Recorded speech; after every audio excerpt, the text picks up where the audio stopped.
Call the meeting to order, please. This is the Village of Riverside Board of Trustees regular meeting for Thursday, February 7th, 2019. Time is 7 p.m. Please call the roll. Trustee Seven. Here. Trustee Peters. Here. Trustee Pollock. Here. Trustee Valerie. Here. Trustee Giesen. Here. Village President Self. Here. Village Manager Francis. Here. Village Attorney Molina. Here.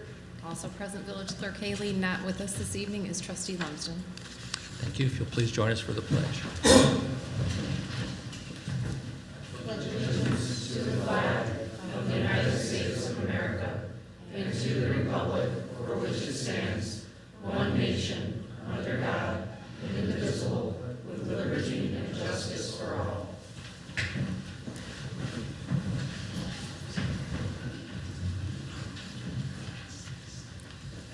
Thank you, and welcome to everyone who is here with us this evening, and to those of you watching at home. If you are here tonight and you'd like to address the board at any time, I just ask that you be recognized by the president and that you make your comments from the podium so that the folks at home can see and hear what you have to say. So first up this evening is public comment. Would anyone like to address the board? Hearing none, we'll move on to reports of village officers. First up is my report. President Self. Oh, was there someone? Oh, yes, I'm sorry, young man, please.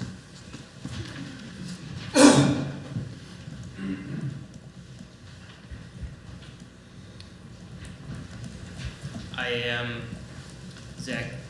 Zachary Ozga from 150 Nuttall Road, and I would like to make a comment about the previous month's topic.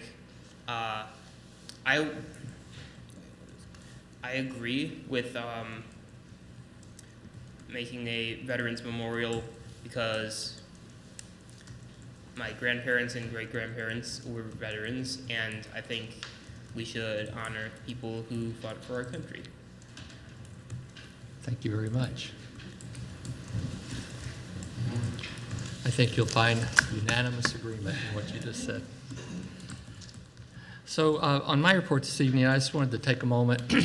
Later this evening, you're going to be hearing from Chief Weitzel with regard to some initiatives that the police department and staff are taking in, with regard to crime prevention. As everyone, I suspect, in the village is aware, we were kind of shaken by a couple of very violent criminal acts in the last several weeks. I think part of their impact was precisely because they are so unusual for Riverside. I think that you'll hear in Chief Weitzel's report the reiteration that this is a very safe community. But having said that, we have to be aware and accept the fact that we are part of a much larger metropolitan area and that we're not immune from acts such as this. The one thing that I would encourage from the government side, I guess, is a much more vibrant involvement by our residents. We all know the saying, you see something, say something. That has never been more important than it is now. In speaking with Chief Weitzel, he told me something that, and I've experienced this myself. I had an experience the other night. A young man right in front of my house slid out of and went up onto a snowbank and got caught. He couldn't get his car back off. There was no danger, there was no damage, everything. It was just the streets were slippery. And I called 911, and I felt kind of odd to call 911 because it wasn't really an emergency. And there was a reticence on my part to call what I think of as an emergency number because I didn't want to bother the police. And this is the same thing that Chief Weitzel has told me that he's heard from residents over and over again. And what they want you to know and what I want you to know is you're never bothering the police. That is what they're there for. That is what they want. They want you to call anytime anything unusual or suspicious occurs. We are the best police force we have as residents. I realized the other day that I don't have the phone numbers of my neighbors up and down the street. So what would I do if I saw something unusual 3 houses down? Well, now that's a lack of interaction and involvement on my part, and that's something I'm going to rectify. I'm going to make sure I go up and down the street, and I'm going to be able to contact my neighbors if I need to get in touch with them. These sound like simple things, but really they're neighborly things. They're the things that we can do to help keep one another safe. So I encourage everyone to give some thought to those kind of things. What can we do to be more vigilant? You know, there's a saying in seamanship that you can be vigilant without being paranoid. You can be aware without being afraid. And that's what we as a neighborhood need to embrace. We need to help our police officers and our public safety officers to do their job. So I just ask you to first, don't forget where we live. Don't forget the actual facts, the data that support we're one of the safest places you can live in the Chicagoland area. But at the same time, we need to be aware that we have challenges. So I ask you to be more aware. I ask you that if you do see something, to say something. Don't hesitate to call our police. They want to hear from you. And if we do that, we can all help keep one another safer in our village. That's all I have for this evening. Manager Francis. I have a few items this evening. It's across various departments, so bear with me. I wanted to congratulate Deputy Chief Gutchick, who graduated from the FBI Executive Leadership Institute this past week. I wanted to recognize the Parks and Recreation Department for a couple of different things.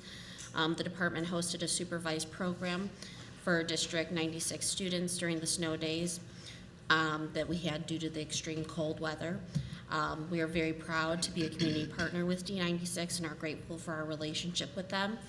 And this relationship allows us to continue to maximize the level of service that we can provide all of our families here in Riverside. Also, the community ice rink is temporarily offline, but will be available to residents once temperatures drop below freezing. We also want to thank some of our volunteers, the Big Chill crew and Deputy Fire Chief Bill Sherman, for installing the rink on short notice and maintaining it throughout the year. The rink is a great addition to the village, and we couldn't provide it without the help of our volunteers and hard work. Also, it should be noted that Deputy Fire Chief Sherman does this on his personal time, so he's not compensated for doing this. He's a resident, and he's done it for many years. I also want to thank and acknowledge Public Works.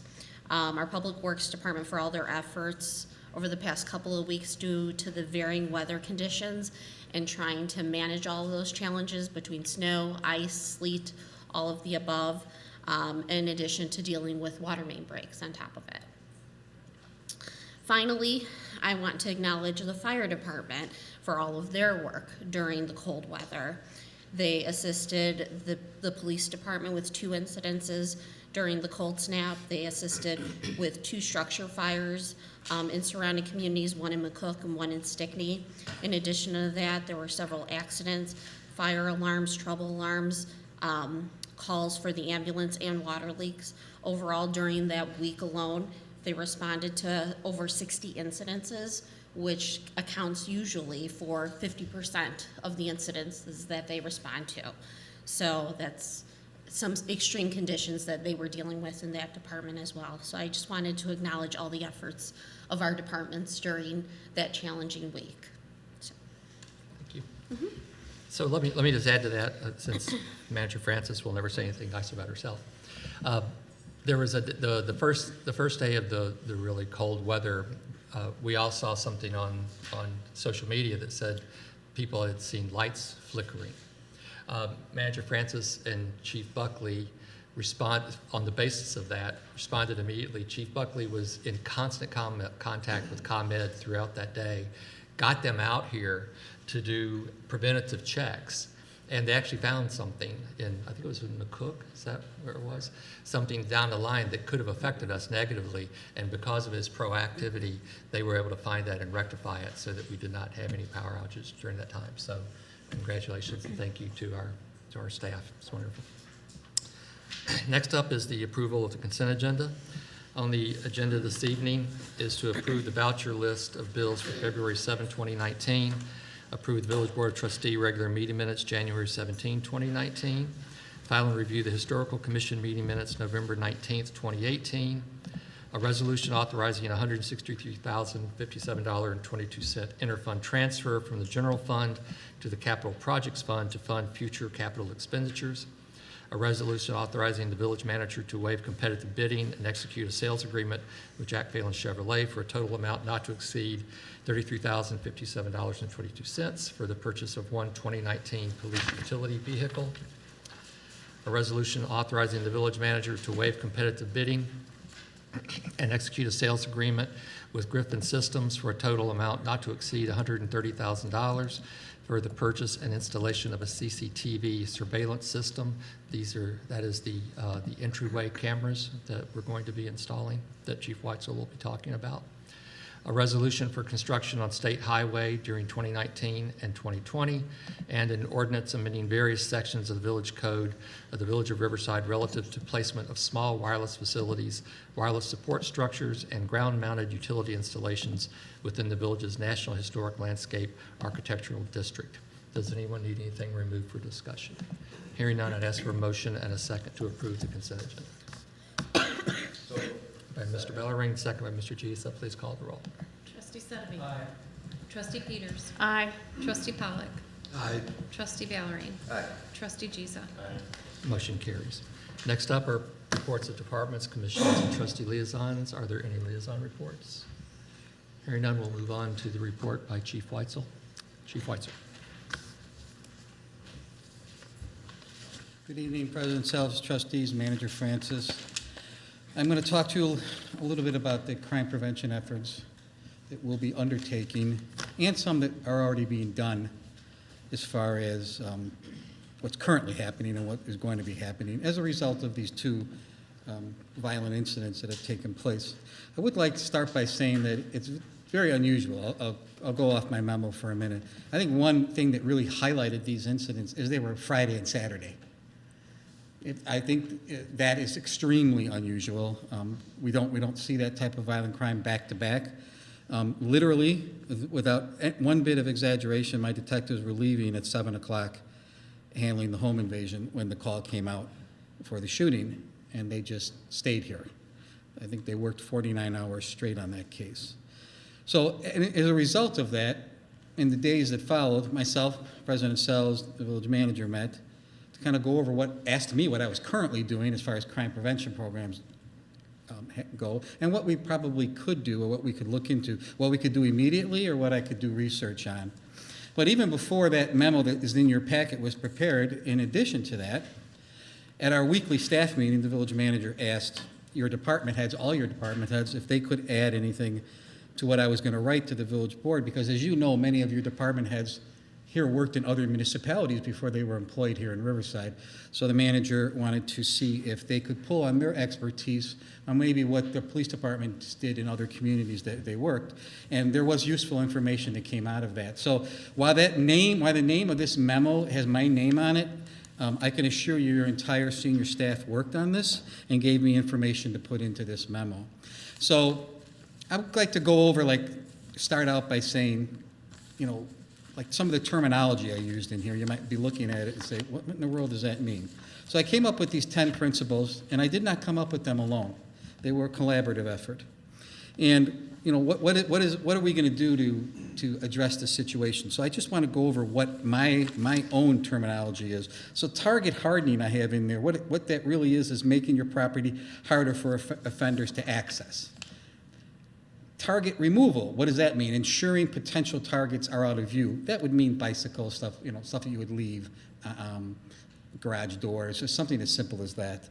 Reducing the means, what I mean by reducing the means is removing items that may help commit crimes or offenses. So remove, maybe even, it could be shrubbery, it could be leaving your lighting on, it could be, taking measures. I'll go into that more, but these are what I mean by the terms I put in my memo. Reducing the payoff. What I meant by reducing the payoff is reducing the profit criminals can make from their offense. Access and control would be looking at measures that will control access to the location we're talking about, whether that's a multi-unit complex or that's a single-family home.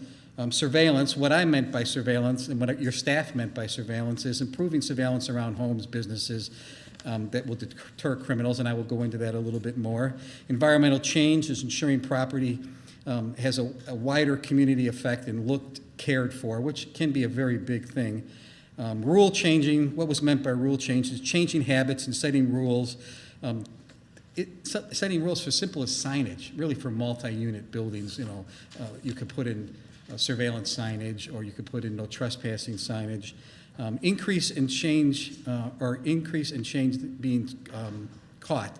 So we have to somehow make sure that, we let people know that they'll be caught, and investigations will be conducted in a full and expedient manner. I think that's good. I really think we do a good job at post events. So I want to concentrate what I'm speaking to now is not about our investigative efforts. It's going to be about what we can do to prevent. And deflecting offenders is deterring offenders from committing their crimes. Or is that possible? Can we do that? Or can we at least take some efforts to do that? So I'll go over some of these points, and like I said, many of your staff members contributed to this. This is not just a police department initiative. And I'll start off by saying engaging landlords in multi-unit security measures. I'll work directly with Director App. Here's an example right off the top. So we're going to be working, meaning the police department, with Director App in contacting all our multi-unit dwellings and asking them, one, if they'd like to come to a seminar we put on how they could improve their security of their property, from signage to lighting, security cameras to buzzer doors, to certain documents we could give them to assist when they do their background packets on their leases. They are allowed to do that by law, so we might be able to help them with some of the wordage or some of the pre-forms that many municipalities use or have available to them. So we're going to reach out to them. It's going to be voluntary. We're going to ask them. We'll set up a date and time in the future. Director App and myself will draft a letter that will go out to all the owners and asking them if they'll participate. That'll be the start. It'll at least be the start of the conversation, and what we could do to help them in the multi-unit dwellings. Provide preventive measures for crime prevention in residents. So we're going to be doing some crime prevention programs. We'll be rolling them out here in the next month or so. We're going to offer home securities. So if you want an officer to come walk your property with you and talk to you about increased lighting and locking systems and garage doors, and we even have some residents we have a waiver available for residents that have teenage children, and when they go on vacation in Hawaii and leave their high school age kids home, if they want the police to be able to get into their house on the beer party, they sign a waiver for us. And our attorneys years ago had drafted us a waiver for that. And you would be surprised how often we actually get parents that come in and sign that. It's not a rare occurrence. It happens. But we're going to use that formula just in another setting.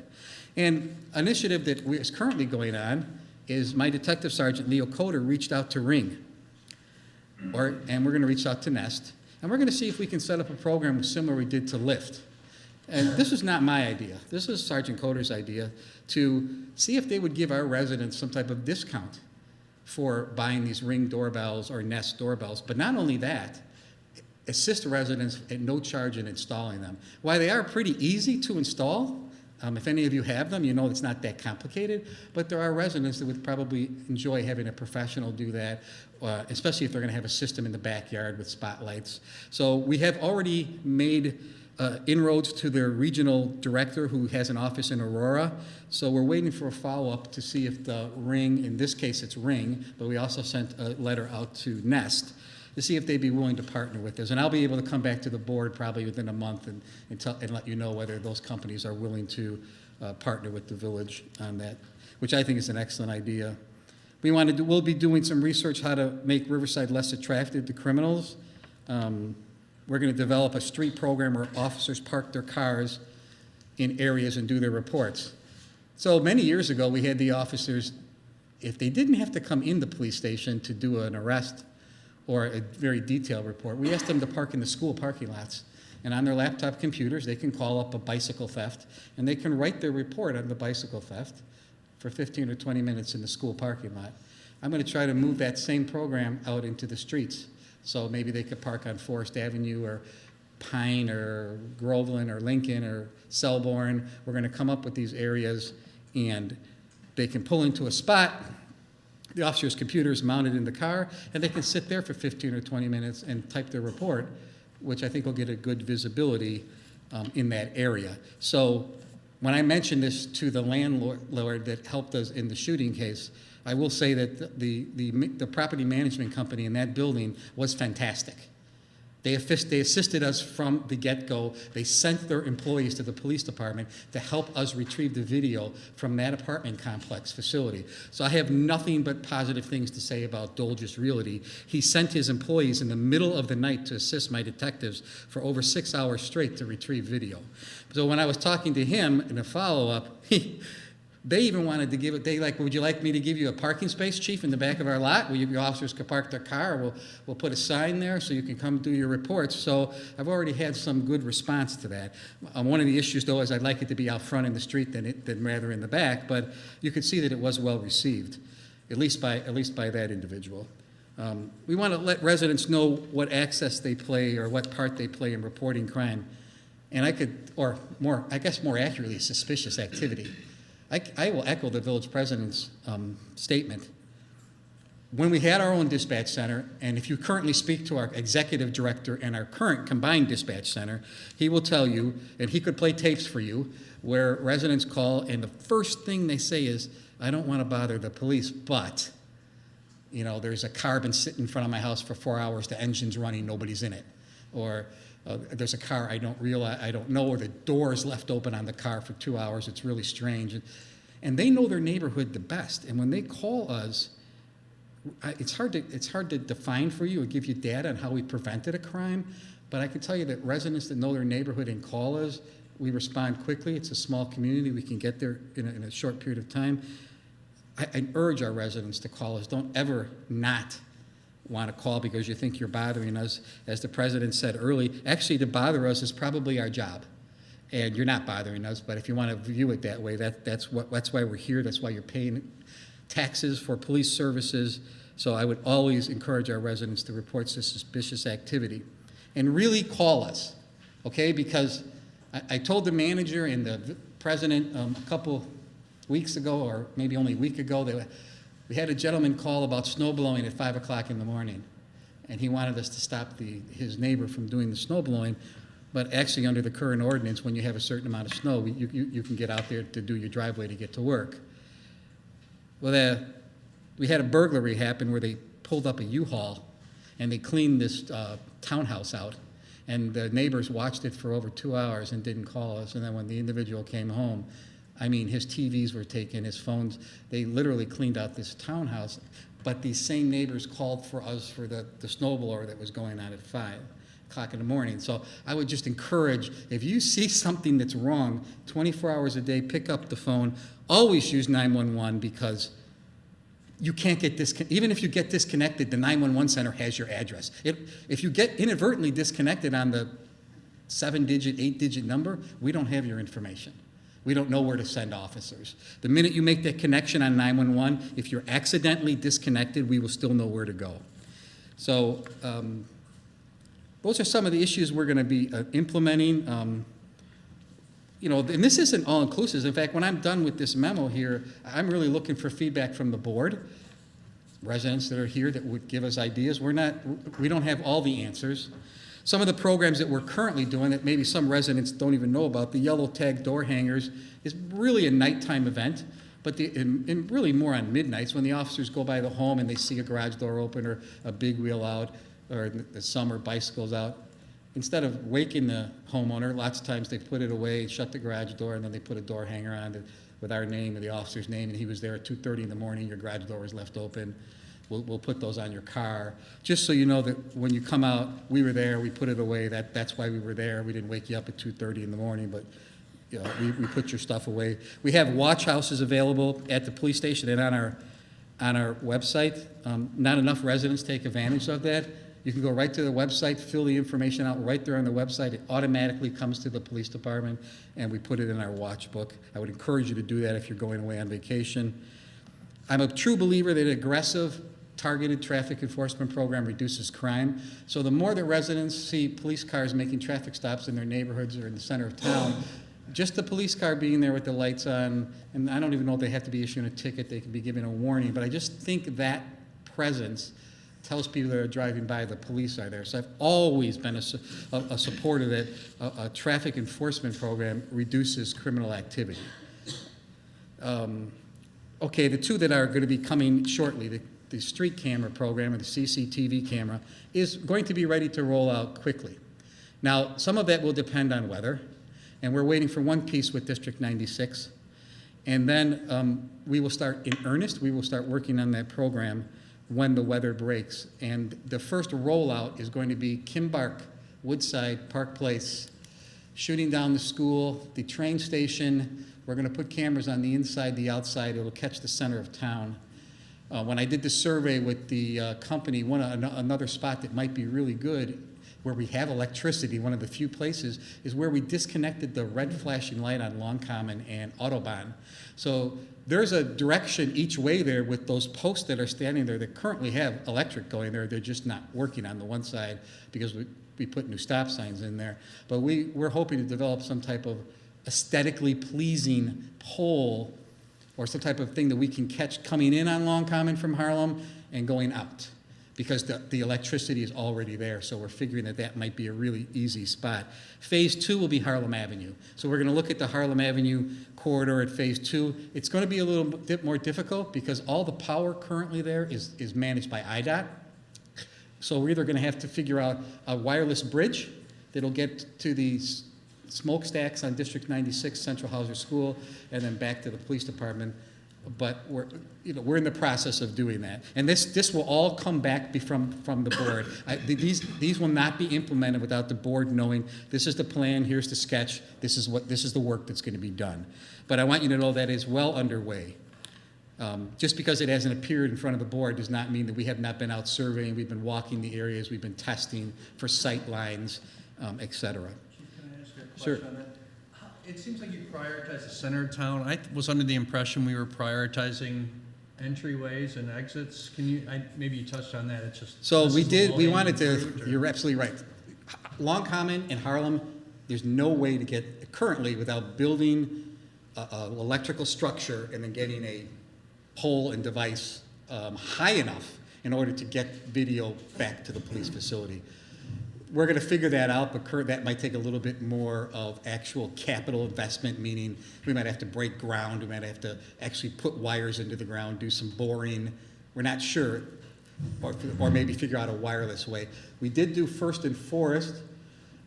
It's very difficult to get a straight shot from the Forest Avenue Bridge. The reason we went there is because you put the new lights up, the board installed recently, so there's electricity there. So we were going to try to get a high enough vantage point that we could face a camera towards First and Forest and then get them, or First and Ridgewood, and get them each way. We're still working on that, but we've now approached District 208, and we're going to be asking them if we could use maybe that tower over there, but now I found out the actual tower is owned by the phone company.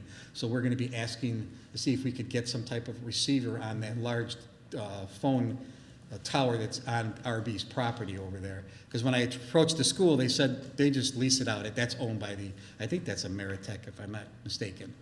So those are still in progress. But to get the program up and running, we thought we'd get the first phase done, make sure it works the way we want, make sure that clear vision, make sure that the infrastructure is working. We have the structure back at the police department to record, store, view, and then somehow make sure that our dispatch center in North Riverside can view. So if they need to call it up, they can go to an IP address, they can call up the camera they want. And not only can we have it, but at 3 o'clock in the morning, the dispatch center can have it, and the officers can have it in their squad cars on their laptops.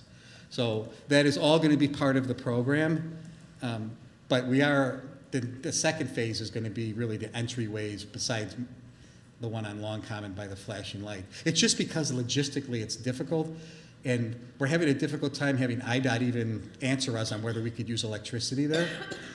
So, and we have to go through a permitting process with IDOT to even tap into their electric there for the street lights or the traffic lights. And it would be the street lights. So IDOT doesn't want us to tap into the street lights, the traffic lights. It would have to be the overhead street lights that we'd have to tap into. So, but that will be phase 2, and that will be this year. I'm not saying phase 2 like years down the line.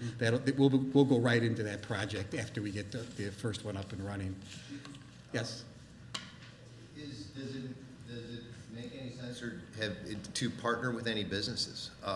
For example, the businesses on the corner of Harlem and Long Common, either the dentist or the gas station, and work out some sort of arrangement with them where we could put it on their roof or their structure, use their electricity, and, you know, they would benefit because they would obviously have some surveillance. It does. That's a great idea.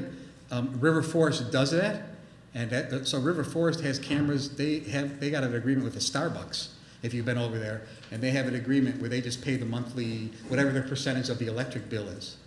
So it can, we have to approach them and say, would you be willing to do it? You have to put in it has to be the same equipment. Like, we can't tap into their current video system. They'd have to use the system that we're doing. The capital expense would be ours. I think the only thing we would have to do is get their permission, make sure the camera is positioned the way we want, and find, it needs a 110 plug. That's all it needs.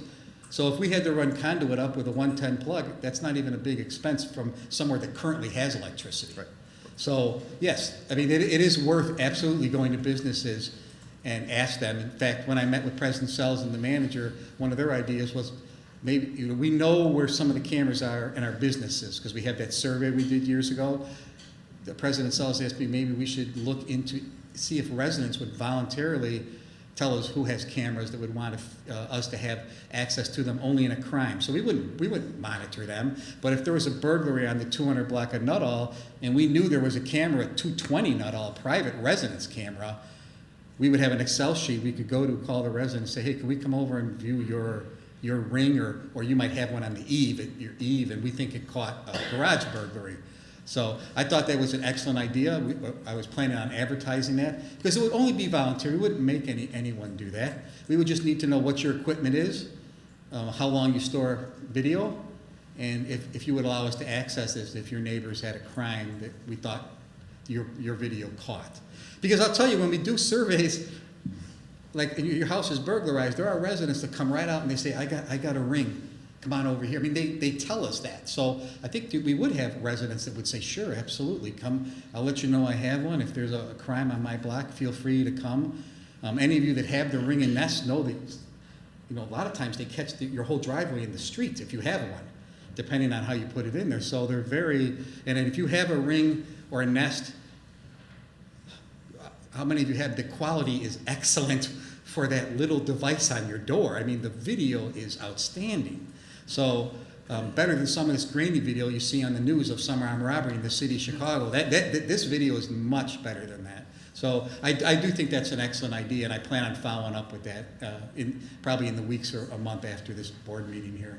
Because I'm going to come back to the board and say here's what we went over, here's what's been instituted, here's we are in this project, and here's what I'm doing research on that may require more staff time or may require funding that the police department doesn't currently have funding for these programs. So I'm trying to get the programs that I know our officers could do by man hours, by actual people out there on the streets doing those types of activities. So I'm open, you know, I actually want to hear from the board. They might have better ideas, some really neat ideas. If there's residents sitting here or residents at home, they can certainly go on our website. My email's on there. They can email me ideas, and we'll research those, because these are not all the answers here. They're just some of them. And if I missed anything we talked about at our meeting, I'd love you to bring it up that maybe I didn't touch on. Can you just tell us where the red light cameras, where that process is at? So Manager Francis and I contacted our vendor again, and they contacted IDOT just this past week. And our application is on the IDOT desk. What does that mean? That means that it's going through their process of their engineering process. Now, it can take a while for that. As you remember, they told us it could take up to a year. And then, of course, it could be longer than that, because even when they approve it, the equipment still has to be installed. But we asked them if they could take another look at it and kind of move the process along. They did acknowledge us by email, and they did acknowledge the manager that they would push their engineer and they would push the IDOT to make this a quicker process than a longer process. So maybe you wonder, how could those red light cameras assist us? Well, my own agency, we've solved at least 4, 5, 6 crimes in the last 4 or 5 years using other communities' red light cameras, where they fled Riverside and went north on Harlem to the Eisenhower Expressway, or they went south to the Stevenson Expressway, and they were caught by Berwyn's red light camera, or Riverside's red light camera, or Forest Park And that's how we ended up solving our crime. So it's not the intent, the intent is traffic enforcement and crash reduction, but a benefit is that video is there, and if we have a crime at 3 o'clock in the morning, there's not a lot of traffic out in Riverside. So if we know the car fled at 3 o'clock in the morning, last direction was southbound Harlem from Long Common, we can easily go to North Riverside, have them punch in 10 minutes before 3 o'clock and 10 minutes after, and we can look at every car that went through that intersection, and we could say, yep, there's our car right there, and maybe get the license plate off it. And that's happened numerous times. And I think it's important to know that they don't have to go through the red light That's for correct. that video. That's streaming video there. Streaming You're video. correct. So that's I think. Very important. They don't have to break a law to get on there. But most of the time, they're flying. Even if the red light is green, they're flying. And most of the time, there's only 3 or 4 or 5 cars that go through in a 20-minute period because there's not a lot of traffic out. So, but it has helped us. So that's how red lights will help us, assuming IDOT accepts our permit for 31st and 1st, 26 in Harlem, and eventually 1st and 4th in Ridgewood, when that intersection is turned back over, is completed. Chief, you mentioned in the CCTV the funding constraints. Have you thought about how you'll utilize some of the fine funds from the red light cameras to utilize to improve safety or make the residents feel more comfortable? Yeah, I think that my role there would be to suggest to the manager where I think some of that money should come. I think the manager and the board should set a policy on where that money should go. So if you want it to go to public safety, or you want part of it to go to whatever you as a board direct us to do, yes, I think it should go towards public safety, but that's a big word, right? So what does public safety mean? I think we would need direction from the board saying this is where we want the money to go. Because if you're collecting fine money, you could say a percentage goes here, a percentage goes here. If I'm thinking correctly, the board can set that policy. Am I correct with that? Yeah. So I would be looking for the board to say, yeah, we want it to go to public safety, and maybe you decide, and you and the manager decide, what's best suitable that year, or if it's an overall policy as to the needs for public safety in that year. Because while you might designate it for public safety, am I correct in saying, like, if one year we were doing a capital project for public safety that demanded more money, it could be used in a different year, it could be less, and it could go towards another public safety initiative. So I think my role would just be to advocate to the board where I'd like to see it go, but I would really rely on the manager and the board to give me direction in that capacity. And then what about with regard to just putting criminals on notice with these cameras, letting them know that Riverside is video monitored? I mean, when I drive over the bridge into Westchester, I see that sign. It's the first thing I see when I come over that bridge, Westchester is a video camera enforced community or something like that, right? Yes. It makes me think. So you can have the red light photo enforcement ones, and then some suburbs like River Forest, and some of the other suburbs I visited do have those video signs that say this area under 24-hour video surveillance or whatever. And you can get the signs developed so they're very nice. You can get them aesthetically looking. You go to a sign company, and some of them put a picture of a video camera or a surveillance camera, and then they put the wordage on there, and they put them at the entrances to their community. So that's definitely something you want to do, because while it's not required by law that the cameras that are facing the public roadway, that you be notified of it like you are by the red light. Red light camera, the law in Illinois is you must tell people they're approaching a red light camera enforcement. Signage is a great way to tell people that the Long Common Road is under surveillance. The street now. In your opinion, will even the criminals take notice to that, or is that just? Some will. Yeah. To be honest, sometimes you ask how we even know this. Well, all criminals aren't smart, so some of them, they actually tell us why they come, right? So the detectives always try to interview everybody and say, why did you pick this house? Some will tell you free. I'm not saying anything, right? Others will say, well, I view Riverside as a very affluent community. That's their own words. And this house looked nice. I didn't think anybody was home. I thought I'd get money, computers, laptops. So I wanted to get in, strike quickly, and get out. And I think anytime that there's a deterrent, signage can be one way. I think it lessens your opportunity to be a victim of a crime. Many years ago, as President Sells and maybe some of the board members know, we held a seminar where we brought convicted burglars to the second floor here to tell residents how they ended up picking your home. And it was packed. The auditorium was packed. And the number one reason that they wouldn't come to your home was if you had a dog. And it didn't have to be a German Shepherd, if you remember that. They don't want to bring attention. In that case, remember the guys were talking, if the dog was barking, they went down the street to somebody else's house. So, I mean, just that in itself, I think, was a valuable tool when we brought them in. And I'm actually researching if the county still runs that program or not. So, yeah, I think that's a really good idea. But a lot of our crime, so I'll be doing the annual report for you in a couple months. But next month, I should probably have our crime stats, and once the state police confirms them. I've always been a believer that crime stats can go either way, because in small communities, 1 or 2 crimes can jump you up either way. But at the end of the day, you're going to still see that Riverside statistically is a very safe community, but just operationally and as residents, it's extremely safe community. These types of events happen everywhere. It's not common that they happen back to back. That's factual. I think in those situations, they were targeted. I had some residents call wanted to know what I meant by the word targeting when they read the newspaper. Well, what I meant by that is in these 2 instances, make no doubt, no mistake, they came there for a purpose. They didn't drive down the streets in Riverside and decide to stop on Forest Avenue at an unknown apartment to make a drug deal. And they didn't drive down West Quincy and just stop and look at this house and decide that they wanted to go in and do a home invasion and kidnapping. They were there for a specific person. In both cases, the one to buy drugs, the other to kidnap somebody that owed a drug debt. And that's in the public already. I'm not revealing anything that isn't already out there. Theirs were targeted.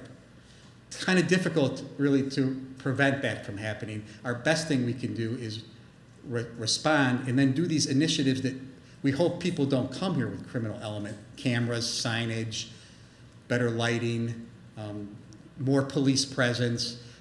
Police cars parked on the block, those types of measures that might seem simplistic, but I think overall, if you put it all together, it's a good strategy, because we're limited, right? I mean, I have the force that I have. I have what we have, and I think we do a great job. But we're always looking to do our job better. And like I said, the intent of this meeting is not to tell you that we're solving the crimes. I wanted to tell you how we can start to prevent them better and how we can get the residents more engaged to be calling us. So how would you, one more question. So with regard to the targeted comment, and I utmost respect, but as a resident who's not in public safety and isn't an expert, my concern is that the targeted activities actually concern me more, because that means that there's targeted occurrences going on in Riverside. And yeah, there was 2 back-to-back, but there was also the bank robbery, there was the drive-by on Burlington, the night of the Christmas walk in 2017. So I just think for the residents at home or in the room, it's important to educate us. Maybe it's not in this forum, but maybe it's in future speaking engagements. Just again, back to you calling 911 and focusing on that. But even if these people are targeting residents of Riverside, good or bad, right, criminals or not, it's still scary for folks at home. And I think that we just need to be conscientious of that and continue to try and figure out actionable initiatives that we can take in order to continue to make Riverside remain safe. I agree. So, because I think your point is, if you live on that same block and that house was targeted, you're like, well, I have somebody living down there that's being targeted, if you know right? someone's selling weed, they might be coming back because that element hasn't moved from there. If the individual's still living there, right? So there's still somebody there, and you're absolutely correct there. That can happen because depending on the court system and depending on the criminal charges, if they're filed, everybody's not staying in jail. Everybody's not staying in jail on high bond. So people are returning back to where they're living. In the multi-unit dwellings, I always file nuisance abatement paperwork on these criminal acts. So if we get a criminal act in a multi-unit dwelling that falls into the nuisance abatement statute, I file the nuisance abatement paperwork. That's incumbent on the landlord or property owner then to take action. So we make the notification by letter. We tell them that they have 10 days to take some type of positive action to mitigate the action that took place for the police to have to respond there in a violent incident. They have 10 working days to do that. Now, most of the landlords have provisions in their leases that allow them to get out of those leases for the certain violent acts.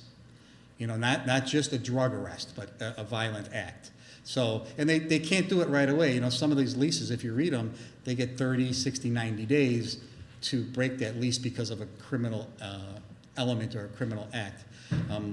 One of the things I'm looking with Director App is to make sure that the property owners know who's living in their apartments, right? Because they lease it, and it says mom and dad and one child, and then, you know, 3 sons move back because they lost their jobs, or they're, you know, whatever, they're moving back with mom and dad in these multi-unit, and they don't notify them. They have a clause that says you're supposed to notify the property management company that your adult children are moving back home, or they're moving in with you, and according to the information I've got from property owners, that rarely happens.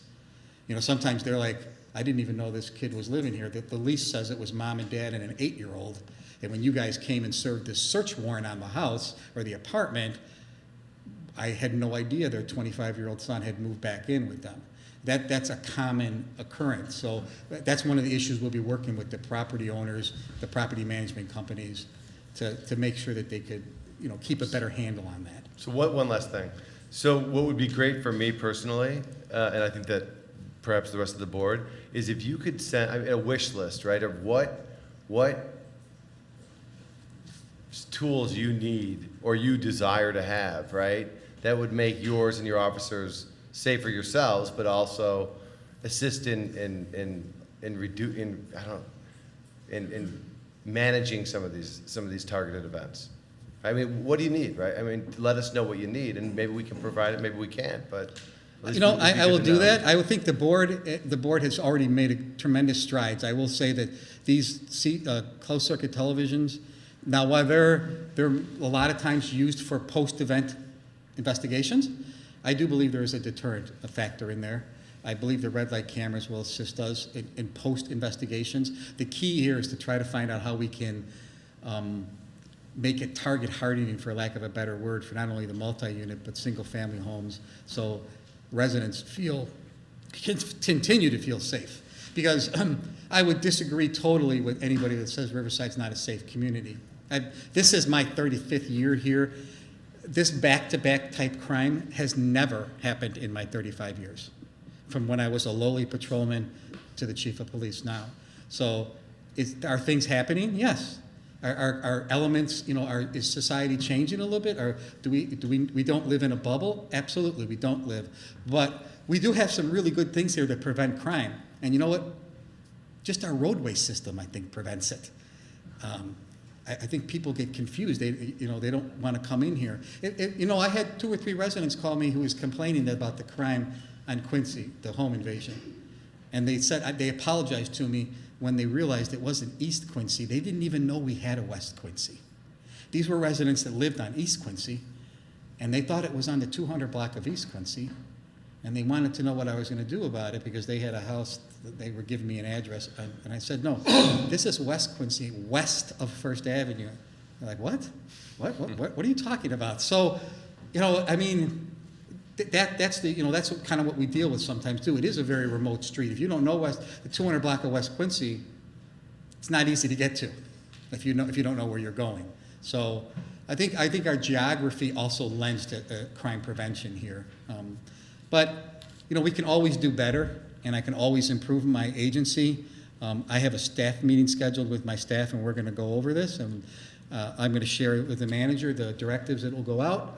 And I'll come back to the board with the list, and I'll also come back with the initiatives that are happening right now after this board meeting. So I will probably be here either the next board meeting or the one after that with the crime stats, and I'll report back to the board on those initiatives. But I will say that the board's been very supportive, and I think the camera system is going to make a difference. I believe the signage will make a difference. That's my belief. I believe if we continue to do good traffic enforcement, where they just see police cars making traffic stops, it's a good deterrent. So our residents don't all need to get tickets, okay? They can get warnings, but it doesn't matter who they are. It's just that they're there. You know, I think, you know, if you see a police car, you probably slow down yourself, right? Until you get a block or 2 past them. So I mean, that's what we want. But So I meant to follow up on this. So we had over 1,600 calls last year for reporting either suspicious people, activity, circumstances, or noise. And that's directly from residents calling us to say, something isn't right. I hear alarm going off, or, I saw somebody walking in the backyard and he was dressed in all black and he's cutting from yard to yard, kind of strange. So, some of our residents are very engaged and they will call the police when they see something. So I just encourage them to continue to do that.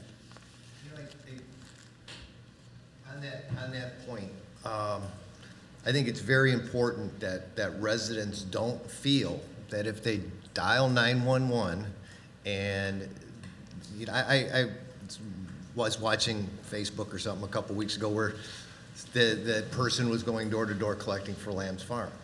Well, it gets posted on Facebook. It really should have been called to the police. Yes. And I know for a fact that if the police would have went over there and found this young man, then they would ask him, do you have a solicitor's license? Do you have it? And if he did, he would have been, gently told to go on his way, and maybe, at a day that's 10 degrees below zero is not the smartest day to do this. But, or the truth would have been found out. So I think it's very important for residents to make that phone call and not feel that they're, targeting somebody or doing something wrong, or that the police will be heavy-handed when they show up. I've ridden with your police officers. I've watched them make stops. We've had conversations while we were in the cars. I was, extremely impressed with the way they handled, good people and some bad people that hadn't quite done anything bad yet. I remember we stopped one person and I think it was Officer Miller. I said, why couldn't you arrest him? He goes, well, he really didn't do anything other than make a wrong turn. He goes, and I warned him, but now he knows, I know, we're both here. So, he goes, we have to play by the rules. Absolutely. So I think it's very important for people not to be, not to be cautious to call 911, to let the officers do their job, and they will do it in a professional manner. And speaking of just collaborative efforts, this is just a personal note. The manager said earlier that the fire department was out assisting us on those events, and they were. But I happened to be out to dinner that night with my wife, and I said, got to dump you at home and got to go. So when I got the page, but my point is, when I got the page, about 5 minutes after I got the page, I got a call from the Brookfield Police Chief. I got a call from the North Riverside Police Chief, and all they said is, what do you need from us? That's it. That's all they said. So those relationships that we build, and I'm sure Matt builds the same relationships in the fire service, those relationships, he was literally calling me, they were literally calling me like, do you need more police officers? Do you need more squads? Do you want us to cover your calls for you while all your officers are handling the crime scene? I'll assign my officers to handle the routine calls. All in a matter of 10 or 15 minutes. So, it isn't just, when I say a bubble, even the police were working collaboratively with our other partners and our neighbors. They're very responsive to us like we are to them. But I thought you should know that they are also very responsive back to us. So I just want to follow up just a couple of things. First, with regard to what Trustee Ballerini just said, I think it's also important for residents to know that when they call the police, that they're anonymous.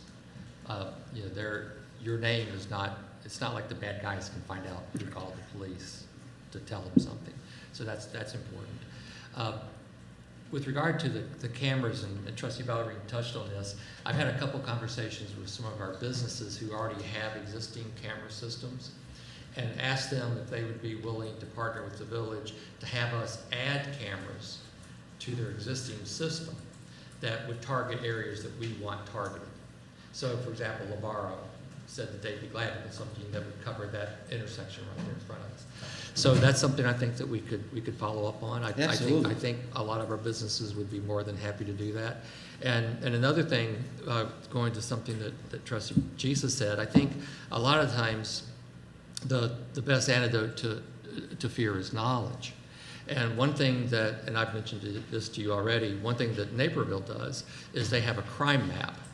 So as incidents occur, the incidents will actually be pegged onto a map that is accessible by residents so that we can see where various kinds of criminal activity is taking place.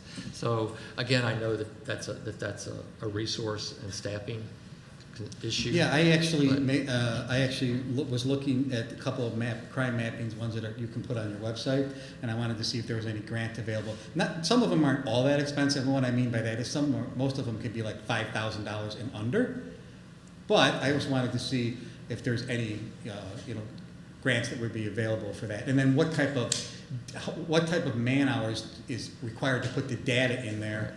Is it something we can load once a week, or is it something that has to be uploaded every 24 hours, or how that works, so that we would know whether we could actually make sure that we're meeting the residents' expectations? Because I think the worst thing we could do is put up a device that says we're going to give you information, and it's stale, Right. and it stays up there, and it's 2 or 3 weeks, and we didn't get up to update it, and then the one time they go to look at it, it's like, well, this is really old data here, or it's really not really, doesn't pertain to current events. So, but I am going to look at that and see if that's a possibility. So we have a nice audience here tonight. Does anyone here have any questions for Chief Weitzel or suggestions about this topic? Yes, sir, young man. Go ahead, you can come up.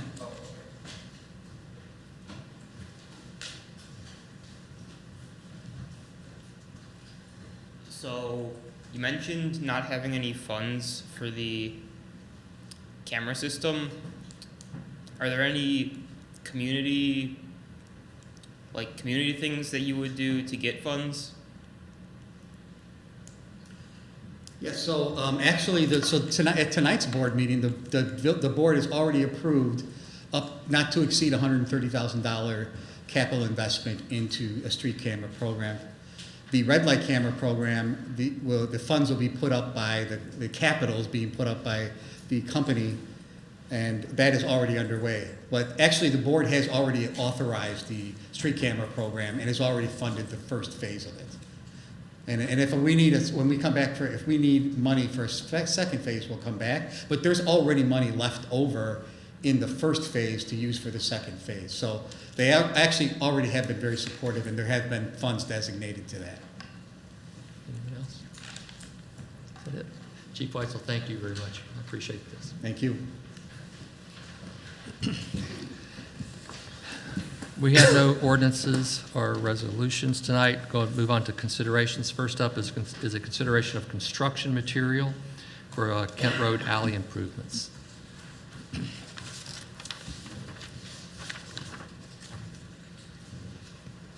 Good evening, President, Trustees, and Manager Francis. I've come to you with less stimulating conversation. It's count on me probably, but we're about to begin this process of establishing a special service area for the Kent Road improvement project, or Kent Road Alley improvement project. And one of the obvious first basic steps is to establish a cost, which is really the material to use to reconstruct the alley. And I've presented 3 different options to you. They're obvious choices: asphalt, concrete, and permeable pavers. I've recommended, from a Department of Public Works standpoint, concrete. It's a mid-range cost, great durability, and really no maintenance. I think a good case could be made for permeable alley because, there's a big push region-wide, at least for green infrastructure. And the alley, north-south alley immediately to the south of where this alley would begin was constructed as a green permeable alley back in 2013. It's obviously the highest cost option. So that's really what we want to try to confirm tonight, is one of these options for this project, and from there we would begin the official, the technical process of creating a special service area. Discussion, please. Have the residents involved at all? I mean, No. because I would assume if they're paying for it, they might have an opinion. We could do that. I really don't know that that's part of the official process, but that certainly, as, you know, the village board, you could. that's And then I don't know exactly, have we had flooding issues in the area? Maybe is there a positive development to doing permeable? Could that solve other problems, or can we? We don't necessarily have flooding in that area, but I think it's generally accepted that the more water that you take out of the storm sewer system, no matter where you take it out, because it all goes to the same, you know, to one spot eventually, the better. The alleys that are to the south between Kent and York are, you know, they have a permeable strip down the middle. I don't know that there were any particular flooding issues there. It's kind of high ground, and it's kind of slopes downward to the south. But again, I think it's from a green infrastructure standpoint, that's a big emphasis throughout the region. Again, the MWRD is a big proponent of it. They're obviously providing lots of money for different projects, including our Commuter Lot 1, in an effort to try to intercept stormwater and prevent it from ending up over at the Stickney wastewater treatment plant. So I think, like I say, a good case could be made for that. Again, it's the highest cost option. We, from a public works standpoint, we're content with concrete. But I just wanted to, so when you say it's the high, that the permeable pavers are the highest cost, that's up front. But if you look at, they're actually the least expensive over the life of material, significantly over the life. So, and this, maybe this is a question for you or Director Johns. So with the SSA, do they have a certain lifespan? So for example, if we wanted to do the permeable pavers, could you structure the SSA over a longer period of time so that the residents wouldn't be getting hit with a much higher cost up front? There is some flexibility to structure the length of time. The maximum, I believe, is 20 years. Do you want to add to that, Director? No, we would be issuing debt for this, so it would be over the 20-year period. Could you tell me how many residents would be impacted? I don't have that map in front of me tonight, but I can provide that to the board. One other thing I might add is when you're discussing consulting with the residents, it actually would be a good idea because they have to be consulted anyway. The special service area, they can kill by a 50% vote objection. So they should kind of know, I would think you'd want to have a meeting and, you know, get their input on what they're open to. Did you have something, Mike? Yep. Oh, I'm sorry. Go ahead. Sorry, I would say at that meeting or whenever you come back to us with that information, I'd also like a breakdown of per year, how much it would be per resident or per property. I think that the property owners would really like to see that, and that's the number they're gonna care about for each of these three different options. And it might break down differently depending how, I guess, you structure the SSA, but yeah. At all of your desks tonight, I provided kind of a brief outline Okay. of establishing the special service district that was provided by our legal. And to establish it, that first resolution or ordinance to establish the public hearing does include the map of all the residents and the cost of debt service, which would be those schedules. Okay. But I really do think it's important, though, when we present something like this to residents, that we don't just give them bulk numbers. Because if you just see these three numbers, you're going to say, well, yeah, of course I want the 144. But if we actually explain to them, well, yes, but if you spend the 144, in 15 years we're going to be coming back asking for another 150. So now it's over $300,000 when you could have gotten something that's going to last even longer for $250. So I think it's important that we provide that extra level of detail. And it's not possible to have different bond terms? Can we do 5 years for asphalt, 10 years for concrete, 20 years for permeable, just so it would be the same cost? I mean, it just seems to make sense to match the life of the improvement with the Right, cost. that can be done. Right, it's a maximum of 20 years. Maximum of 20 years, okay. I was a little intimidated by the process. And It's this pro- intimidating. And the process screams cost, capitalized interest, legal fees, bond issuance costs, and the residents can reject it. And it doesn't seem to be a huge hurdle to reject it. So we also have to see how committed we are to doing this. What happens if they reject it? Then, then what do we do? Well, you would have an idea going into it, because you'd have a meeting. Yeah, okay. Yeah, I mean, I think that's why I brought that up. I think that is important to know if there's a lot of objection to it. But presumably, this alley needs to be repaired, and it's of a more private benefit than a public one. So I'm sure that they will, are going to want some Sure. kind of correction. It's just, if there's a big difference between two of the options, you might get a movement to try to stop it. If they're not brought along. Many years ago, our streets were done through special service areas. Yes. Um, That's special service area. That's a different, this is a special service area, but there's another vehicle, the SS, what am I thinking of? Not the special service area, but there are two main vehicles. Ours was a special service. Yeah, area. Doug, can you help me? Special assessment, yeah. So, Okay, my question is when you establish a special service area, the money goes on their tax bill, correct? Yes. As a special service area. I don't remember having the option of arguing about that. Well, it has to be done in a very formulaic way.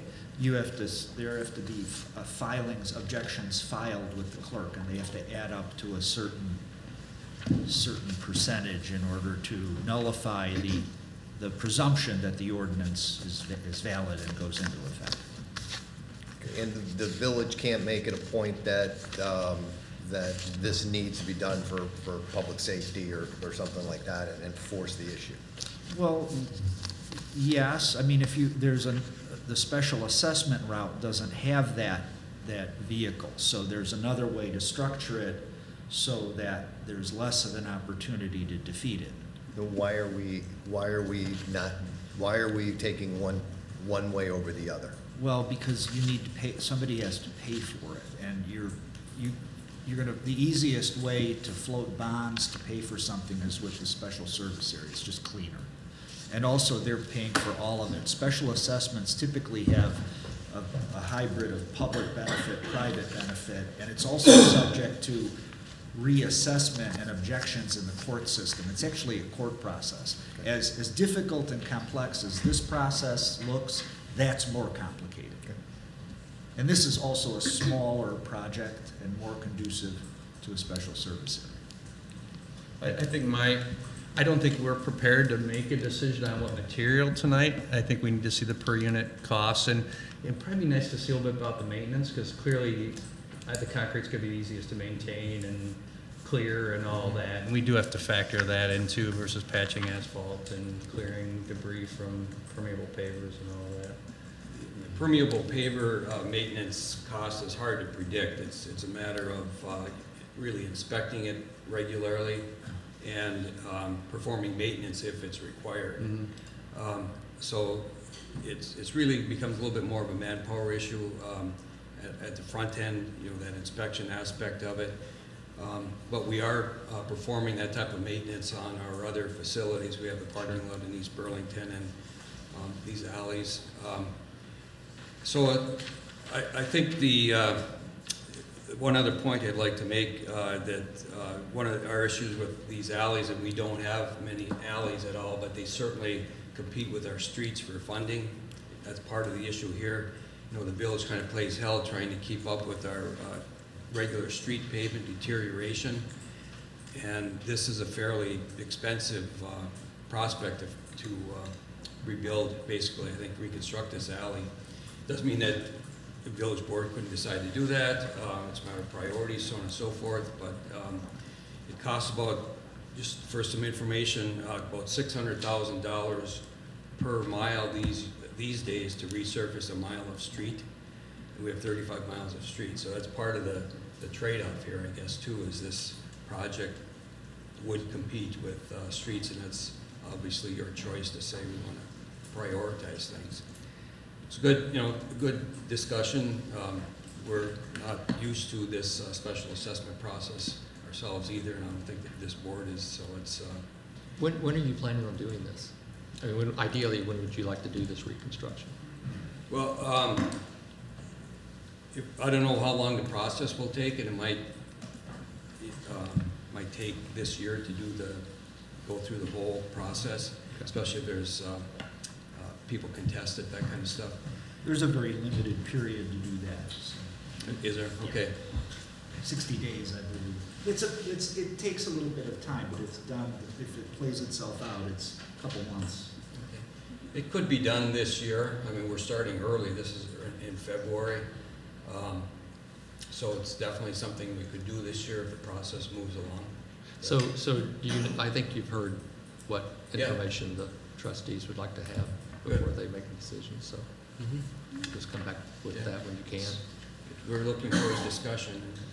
Anything else? Yes, Mr. Crawford. I would like, the information I'd like to see is an assessment from our engineer of the stormwater benefits of the permeable pavers. I think that that has the possibility of being a public benefit, maybe even a significant public benefit, but I'd like to see an assessment of that from our engineer. I think that could be a factor. And that can be done to bifurcate and make part of the project a public project and part. We showed the public benefit. Correct. Anything else, folks? Thank you, Mr. Bailey. You're welcome. Thank you. Next up under considerations is a discussion of term limits for village officials.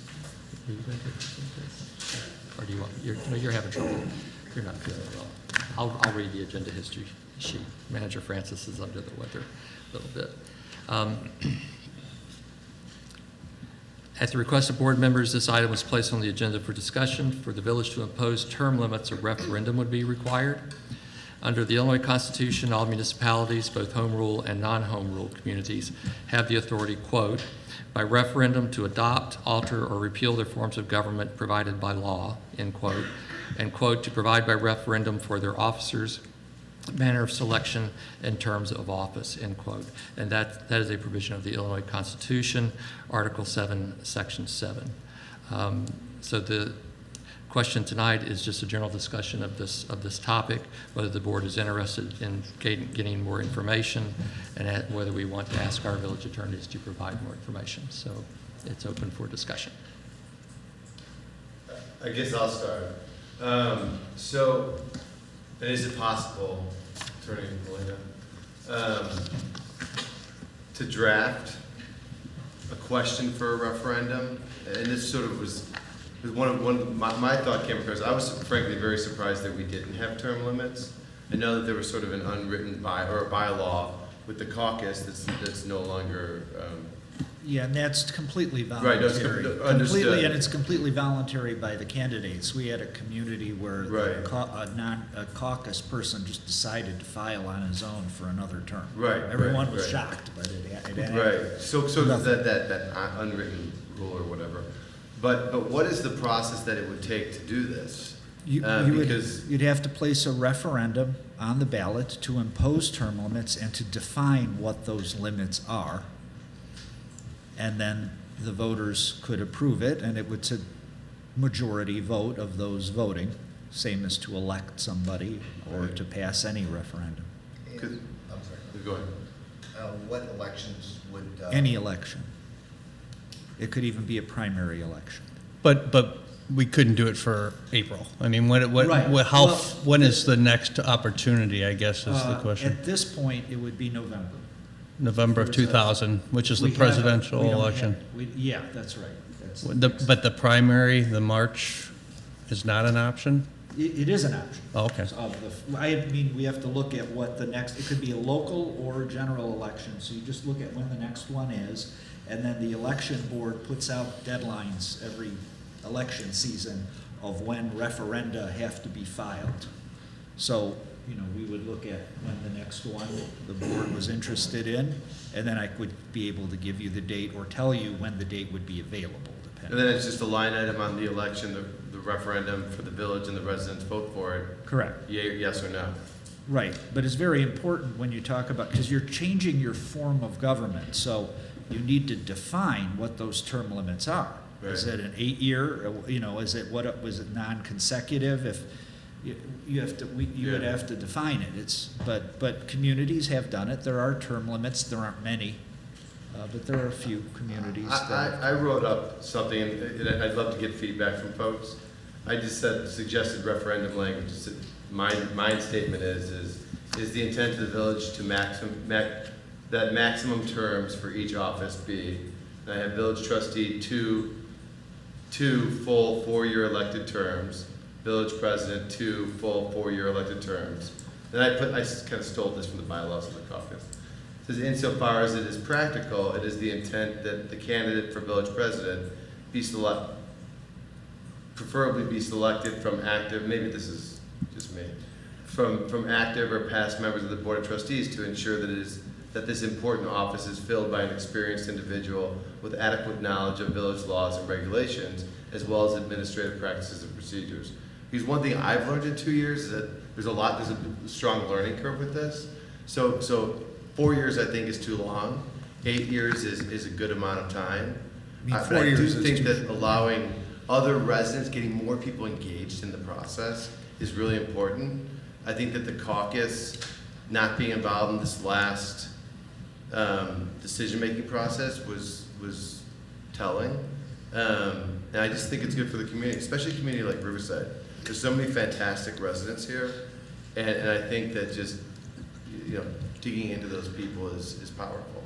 So And look at those people on the wall, right? So of what you read, only the very first part could be crafted into Okay. referendum language. Just boom, boom. No, I mean, you could, I suppose you could put you have to be 35 years old, like to be president of the United States, but to try to define in a legally No, I don't enforceable think way. So there's no statutory language for term limits, it's No, precedent or? Illinois doesn't have, Well, it is what it is, right? I mean, it was just an idea, I was brainstorming.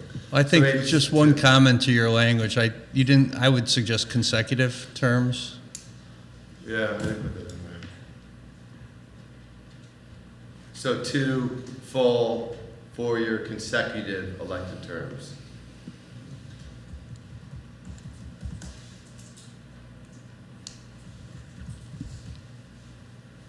Sorry, I'm just typing. I like notes. Other comments?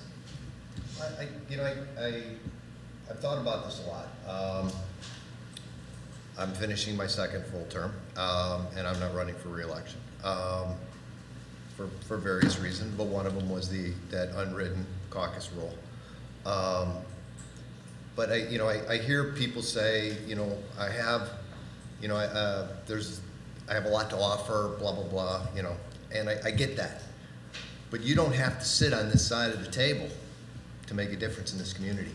I've been involved in this community for, since, probably 25, 30 years. With the first time I was on trustee, I was on economic development, I was on the rec board, and then I sat here for the last 8 years. I really think that I had more of an impact when I was sitting out there than when I was sitting back here. Things work faster out there. You're not hindered so much. You can be more free thinking and whatever. So I really think that it's important for people to know that just because you sit at this table doesn't mean this is where the differences are made. It really is made out there with our commissioners, with our volunteers, with our residents, and I think that's very important. And I didn't want to not come back. I would love to run again. Again, there was several reasons, and I'm not saying that I'm totally done. I may file for a commission position. I may do something else. I may sit here next to Doug again in a few years. Not if this gets approved. But, you know, so, you know, I think there's a lot of things that are open. So I think this is a worthwhile discussion. And I'd like to at least take it to the level where we see some possible questions, see what elections are proper for this to be at. I mean, is it proper can we go out to a presidential election that's 2 years out or a year and a half out? Can we do that? Well, it depends on what we mean by do. You could certainly, I suppose, decide amongst yourselves, maybe even pass a resolution that that's the intent, but that wouldn't bind a future board from not putting it on the agenda. It can only be done at the time period to actually file the question with the election authority. So we would you could make a decision that you want to do that in 2.5 years, but it's not binding. So I would probably want to know what is binding. Nothing. Nothing. Except the referendum being placed and Once they voted vote, on. yeah. And even then, another referendum Right. repealing the term limits is certainly something that can happen. I'm sorry, I'm missing if this board decided to put it on the referendum on a ballot, if we wanted to do it in the 2020 presidential election, can we do that? It's possible for you to pass a resolution that says that that is this board's present intention. However, at any point prior to the deadline for filing the referendum to get it on that election, future board, maybe one that you are not on, the Correct. vote could change and they could repeal that resolution, and then it would not appear on, the referendum would not be sent by staff because they would not have the authority to do it. Okay, is there an election that this board has the right to do it on that can't be repealed by a future election? I'm not sure as I sit here, well, this board will terminate in May, so no. But Joe, I think that what Lance is saying is that it can always be repealed. The key here is that the residents will make the decision now. That's what I like about it. If the residents say no, they'll say no. Look, I was for gambling. No, that's not. No, that's not That's not what he's No, saying. I think what Trustee Ballerine was asking is, can this board bind that the question will appear at an election in the distant future, meaning beyond the next several months, a year and a half, right? The answer to that is no. You cannot guarantee that a referendum question will appear that you decide the language on at a November election in 2020. You so can't decide. It can always be overturned, but once the residents vote for it, Yeah, but they can't Well, vote for it unless. why would anyone vote against it?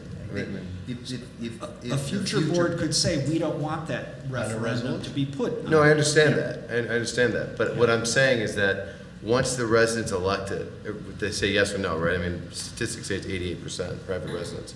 But if they vote for it, right, then why would a board overturn that? No, They but do it that's- before they vote for But it. that's I not, understand that. that's I not understand the that. I question. understand That that. wasn't the question.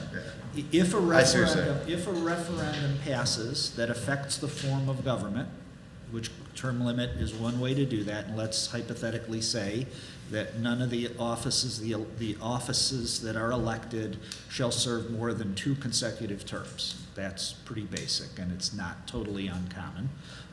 Then, once that referendum passed, it would be in effect until a referendum changed it. Any trustee holding office at that time would be allowed to fulfill the end of the term, even if that trustee had been serving for 30 years, Right. because you have a property right in the current term that you've been elected to. But if at the time you would run again, you had served at least 2 consecutive terms, you would not be eligible to run. Does that make sense? And that would stay Yeah, it in makes perfect effect sense, yeah. until it was repealed. Now, if it's 2 consecutive terms, then Trustee Ballerine would be able to sit out a couple of years and run again. Right. So the only thing that this board can really do because of the election calendar is pass a resolution that this is our wish but it has to be upheld by the next, it really has to be upheld by the next board. Yeah, I mean, legally, it's a wish. It could be drafted as a resolution that it's instructed that this be placed, in a timely fashion, that this question be placed at this election, and staff would be they wouldn't be optional unless it was reversed. But the next board would have the opportunity to reverse it. Yes. Okay. Just like any board really does. To reverse it. To change policy and change direction. Okay, that's good enough. Thank you. Further comments? I just have one. I do think this is worth exploring further.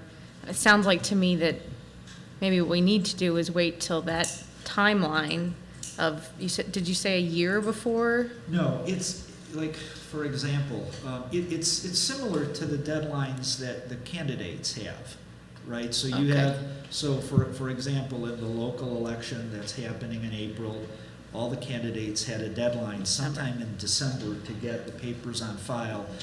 Any referenda question that were going to be on the April local election, which a question like this could appear on an election like that, would have had a similar deadline. The referendum deadlines are not exactly the same as the candidates, and a calendar is issued every election season with those deadlines. So I can't give you the exact date, and you'd have to pick an election, and then we'd work from there. The Illinois State Election Board of Board. Elections Yeah, Board of Elections, right. delegates what the calendar is. And it's very detailed and very specific, and it's always available on their website. But Right. I don't think we have another election this year. I'm looking at this as an, it looks like it's about 5 months in advance, roughly, 5 That's months right. in Okay. advance of the election. So I think I'd like to see the timing for, would it be March or April of 2000? When is the primary election? Do we know offhand? Let's just say the primary. It's March or February. Let's say the primary election of 2020, and maybe some sample language we might have for what Trustee Jesus suggested, 2 consecutive terms for the village board and village president. I was going to finish my comment too. I'm sorry. No, that's fine. It's fine. What I was saying is I do want to want to have more discussion about this, and maybe it is with the next board because it sounds like it would be at the next board type of discussion. But I do just want to say I don't fully agree with the rationale that you're using, in part because you say it's the caucus. That there was issues with the caucus.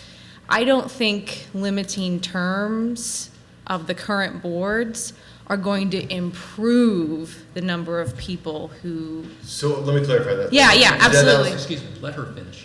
No, it's okay. Yeah, no, I think that if you have people who are interested in running, that's great and they should run.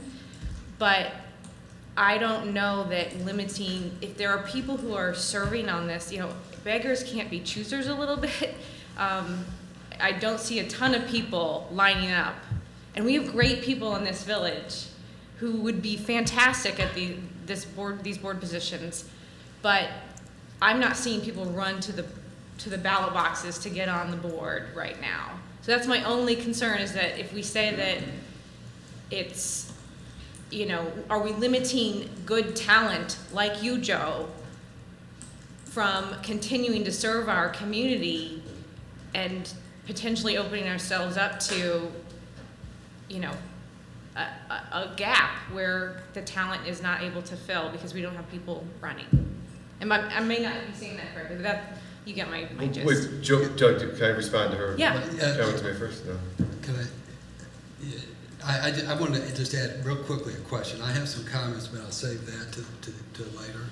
My question is, and Wendell, or Trustee Gisa, you can, as you respond to Trustee Peters, you can, for everybody who wants to consider this, my question is, I'll preface that with a statement. The only thing I've heard tonight that is perceived as a benefit of having term limits is that it will allow more people to be engaged in village government.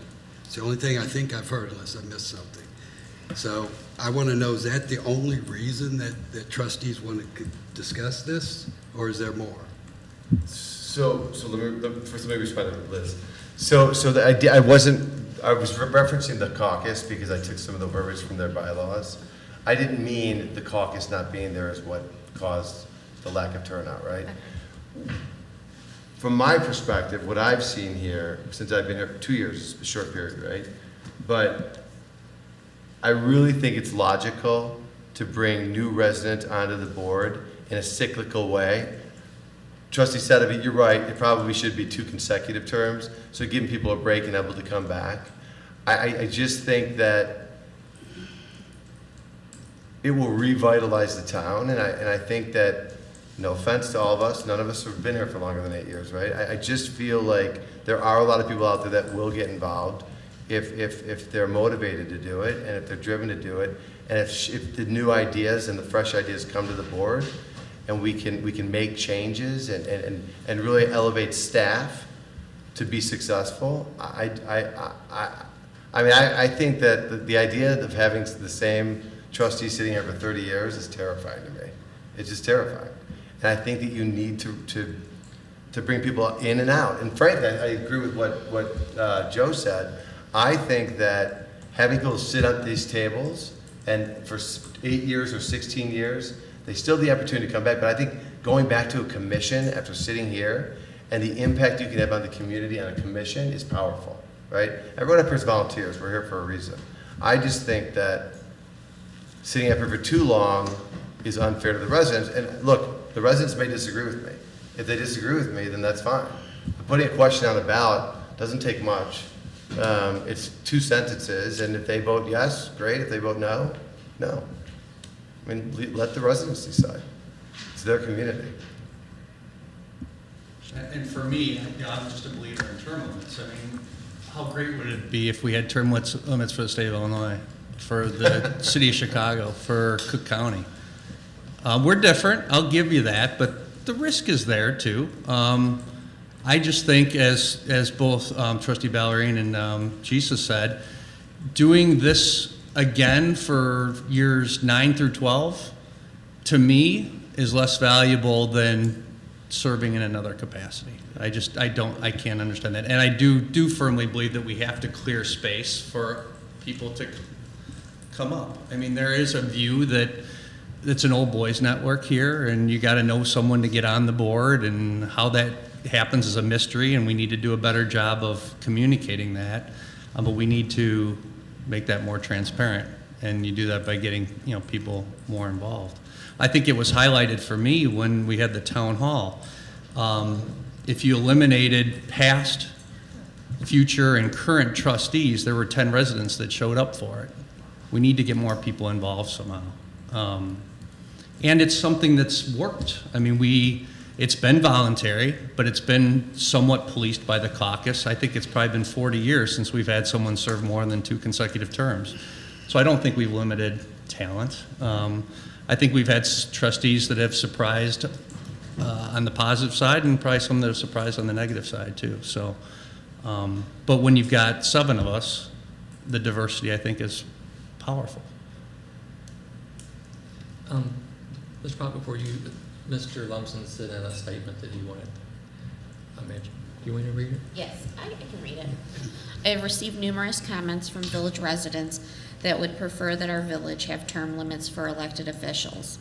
They feel it's important to keep new and fresh ideas at all levels of leadership. Therefore, I would support this issue being placed on a referendum to allow our residents' desire to be known. I think another thing to clarify from my perspective, because there's the why now comment, and for me, it's because we don't know what's going to happen with the caucus, and I think the caucus has served the village very well for 90 years or however long it's been around. We don't know if there's going to be a caucus going forward, and for the most part, I think the caucus members and trustees have honored the caucus bylaws of no more than 2 consecutive terms, and it's worked, and I don't see any reason why we should create a void that could otherwise introduce political parties, partisanship, one-issue candidates, things like that. And that's another strong reason why I kind of support this. It's not a lifetime position. Other comments? Mr. Butler? Well, thank you. I appreciate hearing the rationale for this, and I do want to hear more. I'm welcome to hearing more, but being experienced in local government, having studied it, I think I have some strong opinions on the matter, and it's not just based on what's come up recently. It's based on my history of being in local government. And I also want to have full disclosure here. I'm one of the trustees that would be impacted by this. There are others too, but I'm definitely one that's impacted and most immediately, along with the village president. I don't know if I'm going to run for a third term, but I'd like to have the choice like everybody else has had in the history of Riverside. They've had the choice to run for a third term if they've gotten elected twice. I don't, I feel a personal loss that choice would be taken away from me. And, I heard a reference to state, federal government, city of Chicago. I truly believe that those forms of government are completely different from Riverside, and the pros and cons of term limits at those levels, I've never seen it, how that is applicable to a city manager form of government. We're not the same form of government as Chicago or the state or the federal. We have a city manager who executes all the laws objectively and professionally. Our only authority sitting up here is if we can get 3 people to agree with us. Then we can make something happen. We don't get paid. There's no opportunity to make money off of this. It's truly a volunteer position with no tangible benefits to any one of us. We're here to serve the village. If the village doesn't want us, that's fine, we'll go away. I will at least. So I think, to say, well, I wish we had it at the state or federal level, and that's why we need it here, I don't see that at all. And then, as Trustee Peters was alluding to, I've been on this village board, it'll be 6 years in May.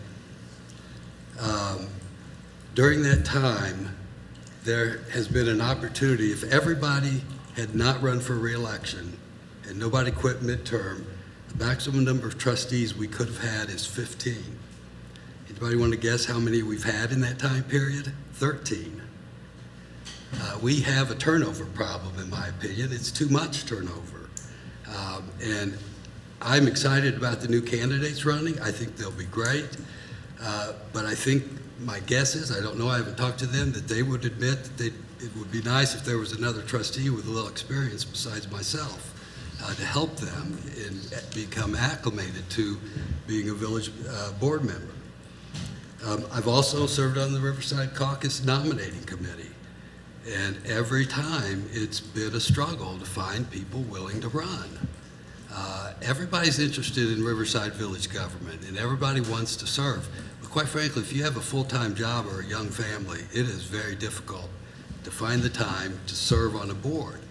I think if we have term limits, eventually, and I think Trustee Peters was alluding to this, eventually you're going to get to a point where we can't find enough people to run, or we have a board that is completely inexperienced.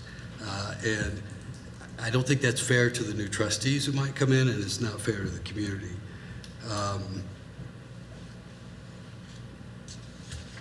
It is, as I said, it's a volunteer position.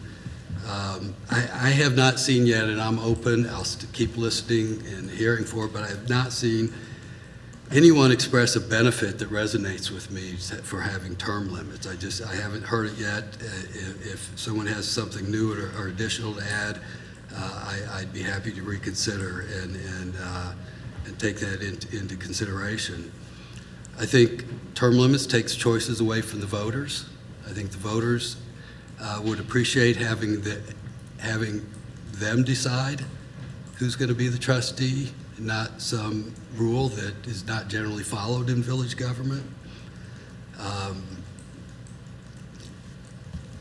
And I guess I would just conclude by saying again, I just see no benefit of it. I'll remain open-minded. I'm fine continuing to discuss it.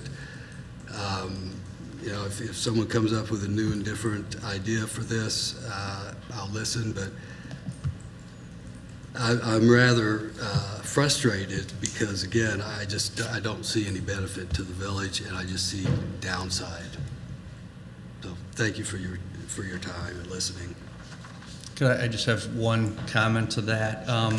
We don't make the decision to put term limits out there. We make the decision to let the residents decide if they want term limits, and I think that's an important distinction. So I don't think we're taking the choice away from the residents. If the residents don't want it, we don't have it. If the residents want it, we have it. So I think it is putting the choice in their hands. And then I would just make one more statement to that. To Liz's comment, no offense to you guys and the incoming board members, but I actually think that the fact that there's 3 board members leaving that won't be impacted by this is powerful, and it's actually a powerful opportunity to have that, to vote whether or not we should give the residents the choice to vote on this referendum, because Trustee Ballerine, Trustee Lumsden, Trustee Suddaby have nothing to gain from this. Myself, Liz, and Doug do. And I think that that's a very compelling argument to why we should move this forward, take what I wrote or edit it and stick it on the ballot in November of 2020. And if the board decides, the new board decides to take it off, then they can take it off like Attorney Molina said. Any comments? Well, I'll give my 2 cents. I mean, this is, as Trustee Pollock said, it's really hard for Doug and I to talk about this because it is going to affect us. I mean, we were both elected in a scenario where there were no term limits mandated by law. So it's hard to talk without the risk of sounding self-serving. So let me just, if I had my preference, what would I really disagree with what Mr. Chisa just said. We have a new board being seated. They're going to be elected in 8 weeks. In 8 weeks, we have 3 new voices, which apparently is the desire here, is for new voices and new ideas. It seems to me that the proper way to do this would be to have our attorneys research the various aspects, because it's a very complicated, it really is not a simple question. There are all kinds of variables in terms of which offices does it apply to? Is there a rationale, for example, that it only applies to elected officials versus appointed officials? Do you want it to be prospective? Do you want it to be retroactive? I mean, there are who should it apply to? We have 3 new trustees who are being elected that did not go through the caucus process, who were never subjected to the tradition of the caucus, and we have 3 fine trustees, candidates that are going to be elected in 8 weeks. So my preference would be, if we're going to change our form of government, there probably isn't a bigger question for us to entertain than that. I see nothing wrong with having our attorneys bring back the research. I think it's a great thing to have everyone that's sitting on this board provide our input, our ideas. I'm planning on having another town hall in May because I'd like to do these on a periodic basis. We're going to make an attempt at that point to have more of a live streaming concept where people who can't make it to the town hall can still participate in the town hall. I think this is a subject that we need to hear from our residents on in terms of what is the nature of question they desire. And then in the proper time frame, if the next board wishes to place this on a referendum, I think that's their right, and it is certainly up to the residents to decide what the outcome should be. What I don't think would be appropriate would be to shove this through in the next 2 months before the new trustees have an opportunity to be sworn in. That I think, to Trustee Pollock's point, there has to be a reason for that, a policy reason for that, to support that kind of rush and that kind of absence of public participation. So that's where I come down. We really can't push this through. We can vote on it, we can have it, our intentions made, and a next board that sits here can easily debate it and turn it over. They could do it in their first meeting if they wanted to. So it's not something that somebody's jamming down someone's throat. I think it's something that if we do this, we're making our intentions known to the next board. If they do not agree with it, there is a time frame that they can act and have it reversed with the simple vote. So I think it's an important discussion we should have. So further input? My mind isn't made up, but I think it's an important discussion we should have. Okay, so we'll ask our attorneys to go take a look and report back to us with the law, options, timeframes. Okay. Okay. We have no new business this evening. We have no need for an executive session, so I'd ask for a motion and a second to adjourn. So moved. By Ms. Peters. Second. By Mr. Cheesley. Please call the roll. Trustee Stefani. Aye. Trustee Peters. Aye. Trustee Fowler. Aye. Trustee Miller. Aye. Trustee Giesecke. Meeting is adjourned. Thank you and good night.